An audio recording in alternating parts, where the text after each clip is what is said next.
कर्नाटक दौरा था और इस बीच वो कर्नाटक पहुंच चुके हैं। देखते हैं क्या कुछ उनके द्वारा कहा जा रहा है। हाथों को मजबूत करना नहीं है तो और क्या है। राहुल गांधी जी, आपने विदेश की धरती पर कहा कि भारत में लोकतंत्र खत्म हो गया है और यूरोप और अमेरिका इसमें दखल देना चाहिए। इससे शर्मनाक बात क्या हो सकती है।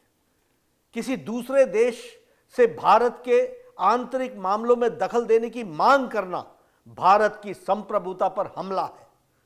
मैं राहुल गांधी से जानना चाहता हूं कि यूरोप और अमेरिका को भारत के आंतरिक मामलों में दखल देने के लिए उकसाने के पीछे उनकी मंशा क्या है। विदेशी षड्यंत्रकारियों से मिलीभगत करके आप भारत की आर्थिक घेरेबंदी और सामरिक घेरेबंदी करवाने का प्रयास कर रहे हैं। स्वतंत्र भारत के इतिहास में विषम से विषम स्थिति में भी आज तक देश किसी भी बड़े नेता ने विदेश में जाकर के विदेशी ताकतों से भारत सरकार के खिलाफ कार्रवाई करने की आह्वान नहीं किया है। राहुल जी, आपको यह कृत्य स्वतंत्र भारत के इतिहास का सबसे गंभीर मामला है। इससे जनता को भारी आक्रोश है। जनप्रतिनिधियों में भी आक्रोश दिख रहा है। हर राष्ट्रभक्त सांसद इस समय अंदर से आहत है। राहुल गांधी, आपको देश के खिलाफ इस पाप के लिए देश की जनता से माफी मांगनी ही होगी। अब स्पष्ट हो गया है कि मणिशंकर अय्यर का प्रधानमंत्री नरेंद्र मोदी जी को हटाने के लिए पाकिस्तान से मदद की गुहार लगाना और सलमान खुर्शीद का मोदी जी को हटाने के लिए विदेशी मदद की मांग करना उनकी व्यक्तिगत सोच नहीं थी, बल्कि यह कांग्रेस की सोची समझी और उनके शीर्ष नेताओं की यह सोच रही है। यह बात उजागर होती है। जिस इंग्लैंड ने हमें और हमारे ऊपर वर्षों तक शासन किया, उसी के सरजमीं पर जाकर राहुल गांधी ये कहें स्वयं भारत में विदेशी ताकतों से दखल देने की मांग कर रहे हैं, यह देश का दुर्भाग्य नहीं है तो और क्या है।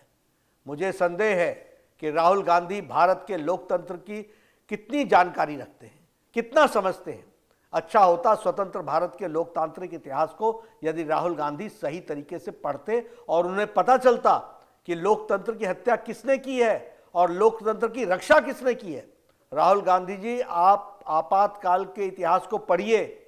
आपकी दादी माँ ने, उस समय की भारत की प्रधानमंत्री ने, आपकी कांग्रेस पार्टी की सरकार ने इस देश में 19 महीनों तक आपातकाल लगाकर लगभग 1.5 लाख बेगुनाह लोगों को, राजनीतिक कार्यकर्ताओं को, युवाओं को, वृद्ध को, महिलाओं को, सबको अकारण जेल में डाल दिया था। और वह भी Misa, maintenance of internal security act के तहत और डिफेंस ऑफ इंडियन रूल के तहत, DIR के तहत।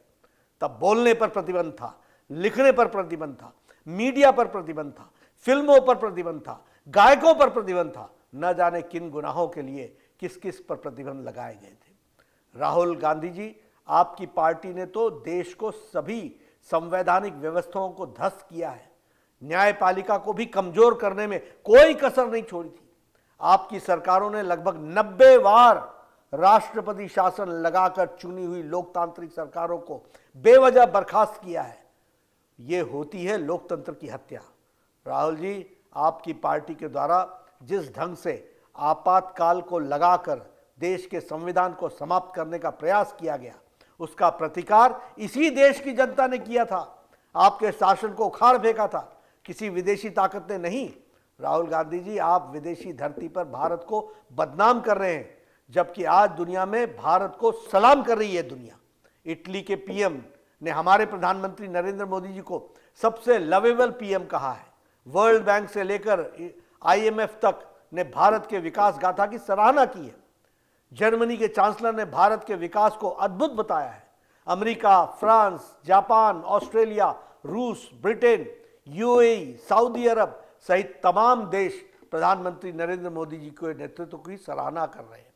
लेकिन राहुल गांधी जी, देश का अपमान आप कर रहे हैं। यह है राहुल गांधी की समझ। यह है राहुल गांधी कहते हैं कि भारत राष्ट्र नहीं बल्कि राज्यों का एक संघ है, जिसे राष्ट्र के रूप में भारत में विश्वास ही नहीं है।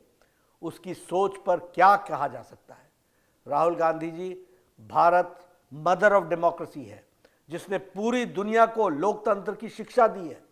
दुनिया की कोई ताकत भारत के लोकतांत्रिक परंपराओं को नुकसान नहीं पहुंचा सकती है। राहुल गांधी, आज आपको, आपकी पार्टी की देश में कोई सुनता नहीं है। देश की जनता आप पर विश्वास नहीं करती है।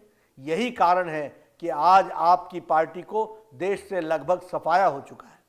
जब भी भारत में संसद का सत्र शुरू होने वाला होता है, देश विरोधी टूलकिट गैंग अचानक से एक्टिव हो जाती है। कभी पेगासस की झूठी रिपोर्ट पब्लिश हो जाती है, कभी आंदोलन को भड़काया जाता है, कभी कोई डॉक्यूमेंट्री आ जाती है, कभी कोई विदेशी अखबार की रिपोर्ट को लेकर हंगामा किया जाता है। कहा जाता है कि ताली एक हाथ से नहीं बजती है, मगर मुझे ऐसा लगता है कि यह एक हाथ तो 7 समुद्र पार और दूसरा यहाँ के दोनों मिलकर के ऐसी ताली बजाते हैं, अपने देश को भी बदनाम कर रहे हैं। और मुझे इसमें कोई संकोच नहीं होता कि आखिर भारत विरोधी जॉर्ज सोरस और राहुल गांधी की भाषा एक जैसी क्यों है? आखिर क्यों पाकिस्तान और कांग्रेस की भाषा एक जैसी है? आखिर क्यों देश विरोधी कांग्रेस नेताओं की भाषा एक जैसी है? विदेशी ताकतें भारत में को कमजोर और मजबूर गठबंधन की सरकार चाहती है, ताकि वे अपनी आवश्यकताओं के अनुसार अपने फायदे में सरकार का उपयोग कर सकें। भारत को कमजोर और डीप स्टेट का षड्यंत्र है, जिसमें कांग्रेस सहित तथाकथित लेफ्ट लिबरल्स मिले हुए हैं। पर इस देश के करोड़ों देशभक्त नागरिक कांग्रेस और विदेशी षड्यंत्रकारियों की इन मंसूबों को कभी कामयाब नहीं होने देंगे। राहुल गांधी, आपको देश के खिलाफ इस पाप के लिए देश की जनता से माफी मांगनी ही होगी।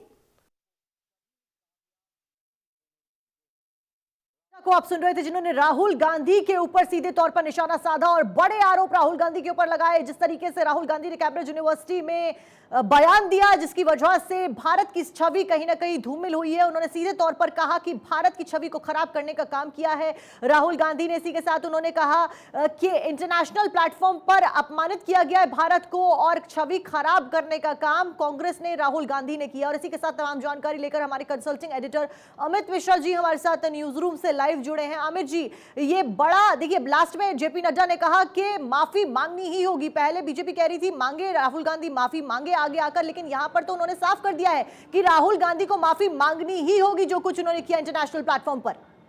साक्षी, राहुल गांधी के प्रेस कॉन्फ्रेंस के बाद बीजेपी और हमलावर है। और आप देखें, भारतीय जनता पार्टी के जो राष्ट्रीय अध्यक्ष हैं जेपी नड्डा, उन्होंने प्रेस कॉन्फ्रेंस में ताबड़तोड़ हमले राहुल गांधी पे किए हैं। और जिस तरह की भाषा का इस्तेमाल राहुल गांधी ने वहां किया था, उस पर कई सवाल खड़े किए। साथ ही कांग्रेस की जो पृष्ठभूमि रही है इमरजेंसी के दौरान, राष्ट्रपति शासन किस तरह से उन्होंने राज्य चुनी हुई राज्य सरकारों को हटाया था, वो तमाम ऐसी चीज़ों को जेपी नड्डा ने अपने संबोधन में गिनाया, जिससे कांग्रेस जो हाशिए पर है वो क्यों है ये बताने की साफ कोशिश की। और राहुल गांधी किस तरह का बयान दे रहे हैं, किन विदेशी ताकतों के साथ कांग्रेस का गठजोड़ ऐसा समझ में आ रहा है, इस बात की भी तस्दीक जेपी नड्डा ने की है। सवाल यह है कि आज राहुल गांधी अगर सदन में बोलते हैं तो उसके पहले भारतीय जनता पार्टी ने अपनी पिच जो है वो बिछा दी है और उस पर जो बैटिंग की शुरुआत की है खुद आज जेपी नड्डा जो राष्ट्रीय अध्यक्ष हैं उन्होंने कर दी है। तो इसका मतलब साफ है कि भारतीय जनता पार्टी आज सदन में ज्यादा आक्रामक तौर पर दिखेगी। और राहुल गांधी जो सदन में कल बोलने का मौका लोकसभा अध्यक्ष ओम बिरला से मांग रहे थे, उसमें क्या संभावनाएं रहेंगी, उस बात का जो संकेत है वो जेपी नड्डा के बयानों से साफ हो गया है। यानी भारतीय जनता पार्टी इस मामले को लेकर रुकने वाली नहीं है। अगर विपक्ष ने यह ठाना है कि जेपीसी की मांग या अडानी के मुद्दे को लेकर वो एग्रेसिव रहेगी, तो भारतीय जनता पार्टी राहुल गांधी के बयान को लेकर एग्रेसिव है। और राहुल गांधी की, भारतीय जनता पार्टी की कोशिश ये है कि जब तक राहुल गांधी से माफी इस मामले पर ना मंगवा ली जाए, तब तक आगे ये गतिरोध जो है चलता रहेगा। यानी सत्ता और विपक्ष के बीच जो गतिरोध है उसकी एक तस्दीक आप सामने देख रही हैं। सुबह ही हर रोज सुबह कोई ना कोई केंद्रीय मंत्री इस विषय पर अपनी टिप्पणी करते हैं, बेबाक अपने तर्क रखते हैं और आज खुद कमान जेपी नड्डा की ओर से संभाली गई है। यानी अगर राहुल गांधी ने कल इस विषय की चर्चा लोकसभा अध्यक्ष से की कि समय उनको दिया जाए, और उन्होंने प्रेस कॉन्फ्रेंस में कहा कि वो सांसद हैं और संसद ही एक मुफीद जगह है जहां वो अपनी बात रख सकते हैं लोकसभा के पटल पर, जहां उन्होंने इस बात को कहा था राष्ट्रपति के अभिभाषण के चर्चा के दौरान, जिस विषय की चर्चा उन्होंने की थी अडानी और प्रधानमंत्री के बीच रिश्ते की बात, जो कल भी वो अपनी प्रेस कॉन्फ्रेंस में कह रहे थे। लेकिन जो विदेश कैम्ब्रिज यूनिवर्सिटी की बात है, उसके बाद से राहुल पर आक्रमण जो है वो तेज हो गए हैं। हमला इतना तेज है कि आज मुझे लगता है कि विपक्ष उस हमले के आगे धराशायी होगा, क्योंकि सदन में जब विपक्ष के तरफ से राहुल गांधी बोलने के लिए अपनी बात, अपनी सफाई देने के लिए खड़े होंगे, तो संख्या बल में भारतीय जनता पार्टी बहुमत में है और बहुत ज्यादा संख्या है। जाहिर सी बात है राहुल गांधी को बोलने का किस तरह वहां मौका मिलेगा, यह दिलचस्प होगा देखना, और लोकसभा की कार्रवाई क्या वहां चल सकती है। क्योंकि मुझे लगता है आज का जो उद्बोधन जेपी नड्डा का है, जिस तरह से जेपी नड्डा ने अपनी बानगी दिखाई है, अपनी बातें रखी है, उससे साफ है कि राहुल गांधी की माफी से भारतीय जनता पार्टी कम कुछ नहीं चाहती है। जी अमित जी, आप बने रहिए हमारे साथ। इस बीच एक बार हम दर्शकों को सुनवाते हैं कि क्या कुछ बीजेपी अध्यक्ष जेपी नड्डा ने कहा।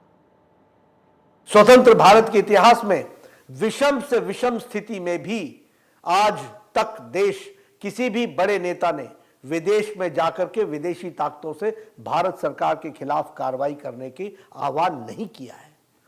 राहुल जी, आपको यह कृत्य स्वतंत्र भारत के इतिहास का सबसे गंभीर मामला है। इससे जनता को भारी आक्रोश है, जनप्रतिनिधियों में भी आक्रोश दिख रहा है। हर राष्ट्रभक्त सांसद इस समय अंदर से आहत है। राहुल गांधी, आपको देश के खिलाफ इस पाप के लिए देश की जनता से माफी मांगनी ही। आज एक बार फिर से विपक्षी दलों की बैठक होगी और